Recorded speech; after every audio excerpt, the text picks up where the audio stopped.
안녕하세요. 이제 2024년도 마지막 12월이 시작됐는데요. 기업들도 대부분 2025년 준비를 마쳤습니다. 주요 대기업 중에서 SK가 가장 늦게 임원 인사를 바로 어제 단행했는데, 사실 SK는 올해 SK 이노베이션 쪽에서 임원을 중간에 교체했기 때문에 이번 정기 임원 인사에서 큰 폭의 변화를 가져가진 않았습니다. 그리고 삼성도 주요 사장단 임원 인사는 마쳤지만 부사장단이나 상무급 임원 인사, 그리고 조직 개편 같은 후속 작업을 거의 다 마쳤는데, 두 회사의 임원 인사를 보고 들었던 생각을 정리해서 말씀드려볼까 합니다. 시작하기 전에 앞으로도 어려운 경제 금융을 쉽게 공부하고 싶으신 분들은 좋아요와 구독도 부탁드리고요. 그럼 바로 시작하겠습니다. SK와 삼성 모두 이번 임원 인사의 주요 키워드 중 하나는 바로 슬림화였던 것 같은데요. 그동안 사업을 확장하면서 이것저것 많이 만들어뒀는데 요즘 상황이 안 좋으니까 반대로 잘 안 되는 것들은 정리하는 추세입니다. 그래서 조직을 통폐합하는 과정에서 자연스럽게 조직을 관리하는 임원들의 숫자도 줄어드는 건데요. SK그룹은 올해 임원 승진자가 75명입니다.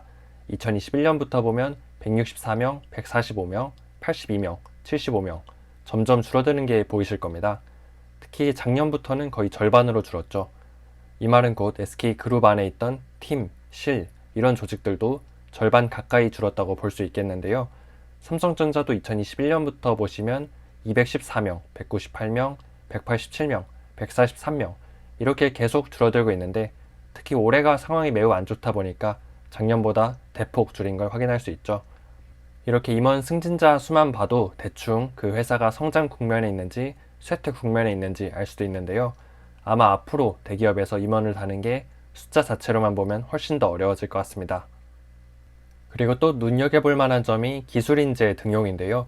특히 삼성전자나 SK 하이닉스 같은 기술 기업에서는 이제 엔지니어 출신이 아니면 승진하기 매우 어려운 시대가 된 것 같아요. 어떻게 보면 기술 기업의 헤드는 엔지니어가 잡고 가는 게 당연한 건데, 그래도 회사라는 조직은 재무나 인사나 이런 경영 지원, 경영 관리 조직도 필요하긴 하거든요. 그런데 이쪽에서 요즘 가장 큰 화두가 뭡니까? 바로 AI죠. 이 AI가 엔지니어들의 R&D를 도와주는 걸 넘어서 이제는 경영 지원, 경영 관리 직무에서 원래 하던 일들까지 대체하기 시작하면서 소위 문과생들은 이 조직에서 설 자리마저 없어지게 생겼습니다. 특히 AI 쪽을 보면 요즘 SK가 정말 기세가 좋습니다. SK그룹에는 ICT 패밀리라고 SK텔레콤, SK스퀘어, SK하이닉스 이 세 회사가 유기적으로 협력하고 있는데요. SK텔레콤은 잘 아시겠지만 통신회사인데 요즘 통신사에서 주력으로 밀고 있는 사업이 AI 데이터 센터 쪽이거든요. 특히 SK텔레콤은 ADAT이라고 하는 AI 서비스도 출시했을 정도로 우리나라에서 네이버와 함께 AI 서비스 쪽에서 가장 진심인 회사라고 보시면 되고요. SK스퀘어는 잘 모르시는 분들도 있으실 텐데 투자회사입니다. 그래서 유망한 AI 스타트업을 발굴해서 인수하고 SK그룹의 AI DNA를 심는 기업이다, 이렇게 보시면 되고요. SK하이닉스는 잘 아시다시피 반도체 회사인데 HBM이라고 하는 AI용 고대역폭 메모리, 그리고 AI 서버에 탑재되는 eSSD 같은 제품 위주로 포트폴리오를 바꾸면서 우리나라에서 거의 유일하게 AI 붐에 제대로 올라탄 회사가 되었죠. 이번에도 이 세 회사들의 대표들은 그대로 유임되었고요. 특히 SK가 이번에 AI 태스크포스를 AI 추진단으로 승격 확대하는데 이 단장을 유영상 SK텔레콤 대표가 맡는다고 합니다.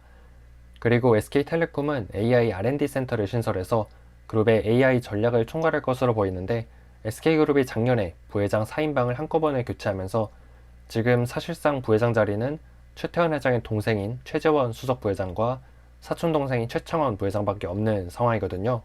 그래서 SK텔레콤이나 SK하이닉스가 AI 쪽에서 좋은 성과를 내면 유영상 사장이나 광노정 사장이 새로운 부회장 자리로 승진하지 않을까 예상이 됩니다. 그런데 SK가 이렇게 AI 쪽에서 미래 사업을 준비하는 반면에 삼성전자는 이번에 차세대 공정개발실을 팀 단위로 격하하면서 사실상 해체했다고 합니다. 이 차세대 공정개발실은 작년에 경계현 사장 주도로 만들어진 조직이고, 메모리 반도체와 시스템 반도체의 선행기술 연구, 그리고 AI 반도체 개발을 위해서 만들어진 조직인데 불과 1년 만에 해체하는 거라 하고요. 이쪽의 인력은 앞으로 HBM 개발에 투입될 예정이라 합니다. 그리고 파운드리 쪽에서도 삼성전자가 TSMC를 따라잡겠다고 했는데 오늘 트렌드포스에서 발표한 자료를 보니까 삼성전자의 파운드리 점유율이 한 자릿수까지 떨어졌더라고요. TSMC 점유율은 64.9%로 올라갔는데 삼성전자는 9.3%로 떨어졌습니다. 그런데 삼성전자는 파운드리 TD실이라고 기술 개발하는 조직을 해체하고 공정 설계랑 수율 관리로 인력을 재배치한다고 하는데요.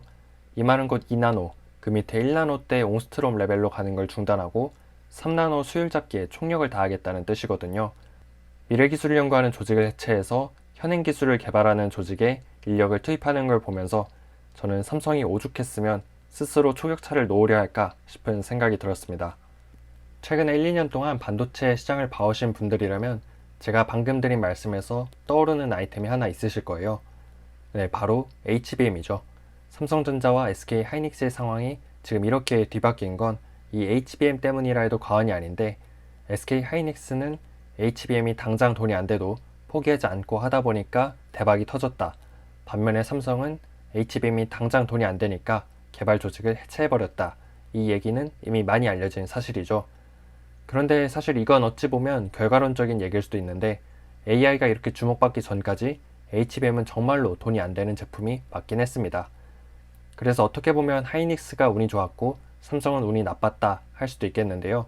그런데 결국에 그것도 다 기술기업의 역량이라고 보는 견해가 더 우세한데 당장 시장이 열리지 않아도 여러가지 차세대 기술을 적절하게 배분해서 뚝심 있게 밀고 가야 블록버스터 같은 제품이 하나 터진다는 거죠. 그런 차원에서 이번에 SK그룹이 AI 추진단과 AI R&D 센터를 만든 것과 삼성전자가 차세대 공정개발실을 해체한 게 대비가 되면서 몇 년 후에 HBM 데자뷰가 다시 한번 펼쳐질 수도 있지 않을까 조심스러운 예상을 해봅니다. 그리고 이번에 SK그룹 인사에서 주목받은 분이 또 한 분 있죠. 이분은 최태원 회장의 장녀 최윤정 본부장인데 원래 SK바이오팜의 사업개발 본부장으로 있다가 SK 지주회사에 신설된 성장지원 담당을 겸임하게 된다고 합니다. 성장지원 조직은 SK가 인공지능 혁신과 미래 성장 사업 발굴을 위해 신설한 조직이라 하는데 SK도 삼성과 유이하게 BBC라고 하는 배터리, 바이오, 반도체 사업을 모두 갖추고 있는 그룹이죠. 그래서 앞으로 최윤정 본부장이 이런 신사업들을 총괄해서 경영 전면에 계속해서 등장할 것 같고요. 또 최태원 회장의 장남이자 최윤정 본부장의 동생인 최인근 매니저도 최근에 열린 SK그룹 행사에 참석해서 이 SK그룹의 재벌 3세 승계의 시기가 돌아가기 시작했다 이렇게 보고 있습니다. 반면에 삼성은 지금 이재용 회장이 사업도 챙기랴 재판도 챙기랴 많이 바쁘죠. 그러다 보니 이재용 회장의 나이도 어느덧 만 56세가 됐는데 이제 3, 4년 후면 이재용 회장도 환갑입니다.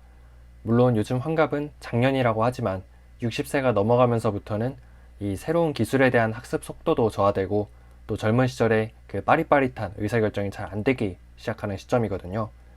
그래서 삼성도 이제 이재용 회장 다음 세대도 준비를 해야 되는데 이재용 회장은 자녀들에게 경영권을 물려주지 않는다 선언한 바 있죠. 그 약속이 지켜질지 아닐지는 모르겠지만 이제 재벌 4세, 5세 정도 되면서부터는 우리나라 기업들도 이 소유권을 가진 오너 회장과 경영권을 가진 CEO 체제로 가는 기업들이 많아질 것으로 예상이 되는데 삼성이 과연 그 시대에 대비되어 있는지 잘 모르겠습니다. 지금도 총수의 부재 때문에 사업 진척이 나가지 않는 상황을 보면 이 삼성이라는 거대한 기업체가 시스템으로 돌아간다기보다는 한 사람 내지는 소수의 컨트롤 타워의 판단에 따라서 움직이는 것 같은데요. 이 구조를 손보지 않으면 정말로 삼성과 대한민국의 미래도 장담하기 힘들 겁니다. 아무쪼록 이런 것들도 내부적으로 잘 준비되고 있길 바랄 뿐이고요. 요즘 미국 시장도 오르고 코인 시장도 오르는데 한국 시장만 빠지는 걸 보고 참 답답하고 화가 나시는 분들이 많으실 겁니다. 이런 시장 살려보겠다고 금투세도 폐지하고 밸류업도 실시하고 그랬는데 뜬금없는 계엄령 때문에 지금 다 흐지부지 되게 생겼죠. 정말 주식도 주식이지만 이 대한민국 국가 경제 자체가 위태로운 상황에서 우리나라 대기업들은 어떤 미래의 모습을 그려나가야 되는 건지 그냥 망했다, 끝났다 이런 이야기 말고 어떻게 하면 정말로 대한민국이 살아날 수 있을 것인지에 대한 여러분의 의견을 댓글로 많이 남겨주시면 감사하겠습니다. 다소 무거운 마음과 함께 오늘의 영상은 이것으로 마치도록 하고요. 앞으로도 어려운 경제금융 저와 함께 쉽게 공부하고 싶으신 분들은 가시기 전에 구독과 좋아요도 한 번씩 부탁드립니다. 감사합니다.